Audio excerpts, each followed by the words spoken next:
It was a good hockey game. It was fast paced. I was behind the bench. Both teams were flying. You never like to get the goal with 4 seconds left, but I thought the guys were resilient, played really hard.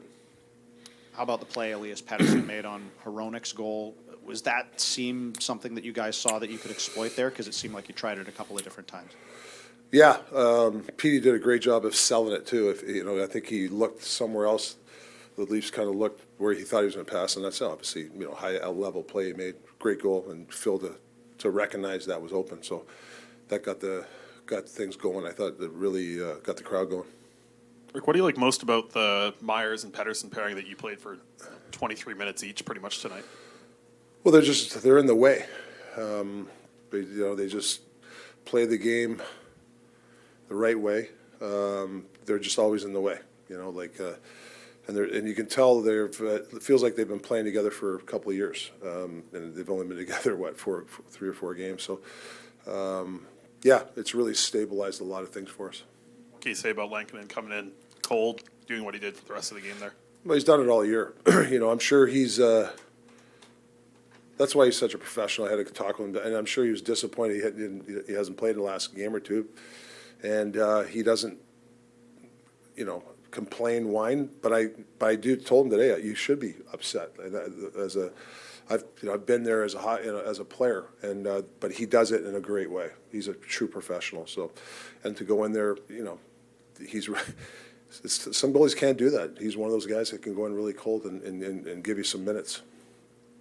With the Leafs having Matthews and Marner split up on different lines, that presents a matchup problem for you guys. It seems like you had Elias Pettersson matched up against Matthews for most of the night. How do you feel he did in that defensive role to go along with the offense that he brought? Yeah, I just could tell early on he was into it. Obviously, making that pass helps him, but just a couple of times, I yelled his name to go out, and he didn't. One time he hesitated. I said, "No, get out there. You got him." And I think that he needs a little bit of a push to you got him tonight, and I think that was a big thing for him. So hopefully he can build on it. Can you talk about the work of the penalty kill in the final minutes there to kind of close down that game when they're going 6-on-4 for part of it?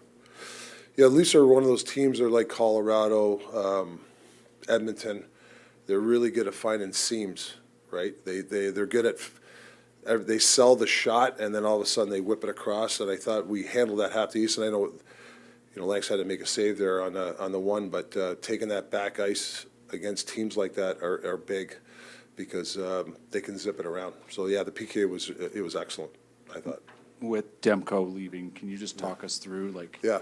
It seemed like maybe he got hurt in warm-up. Was it sort of a case of seeing how he could go, or what was the sequence there? No, he wasn't hurt. It was just something that happened during the game. I don't think it's that serious. I don't know from early reports. It's not the knee, so we don't have to have you guys speculate. But I don't know. I don't think it's that serious, but we'll see.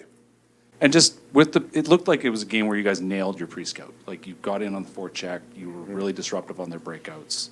Of course, once they got behind the net, they had nowhere to go because you guys defended the middle so well. How did you feel about how your team executed tonight? Yeah, I think, I don't know, lately, the game plan has been good, and I just see a lot of buy-in. Even when you play 82 games, you're going to have some stinkers and you win games. Like San Jose, we obviously didn't like our game, but we grinded it out. I mean, and there's another one game. You have to grind it out to find different ways to win. That's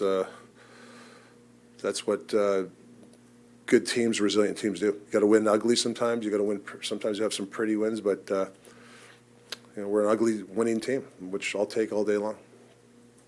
Rick, normally when a team is on a roll like yours suddenly is, you want to just keep going, but given the guys banged up, is the break at a good time, or would you like to just keep going?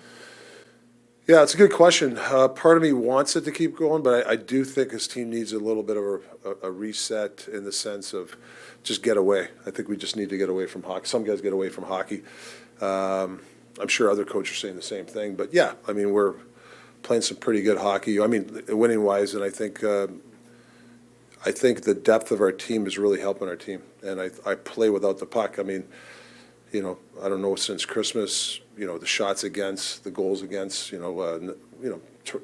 Toronto 1 goal, Colorado 1 goal, or no goals. Like, those are things we can hang your hat on, and I think that's what guys have to be proud about.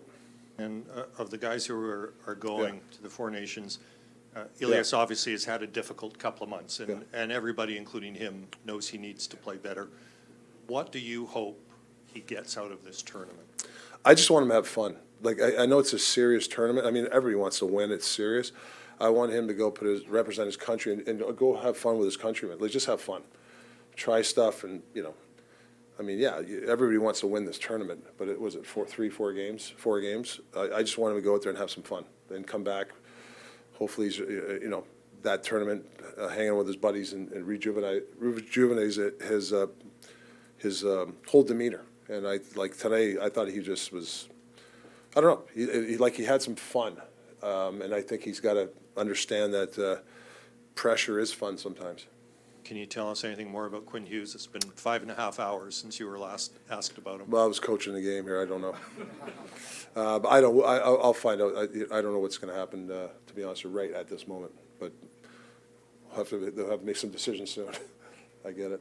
A goal and an assist from Hronek. What have you seen from him just in the absence of Quinn Hughes in terms of stepping up? Yeah, I think being out 2 months, he was a little rusty those 3-4 games, but I think he's getting some really good traction the last 3-4 games. Hell of a pass on that power before, obviously Brock's great goal there, the power play, but having when he got, Toronto went for that pass and he just made a hell of a play to get it over. Playing big minutes, and, I think this is where Phil really comes alive. You can play him 25 minutes, he doesn't get tired out there. It's been a fun week. Obviously, it's been nice to get a couple wins early on, but I feel like we've settled in kind of nicely, and the group's been great. Obviously, a big game today. What's the key to success against Toronto tonight? Yeah, I think limiting some of their top guys offensively. Not giving them any easy offense, making sure we're making them defend hard, and I think just playing the same way we have. All right, well, thank you. Good luck tonight. All right, thanks. Holidays. I love media. Because both sides wanted to, get it done. Because both sides wanted to, get it done.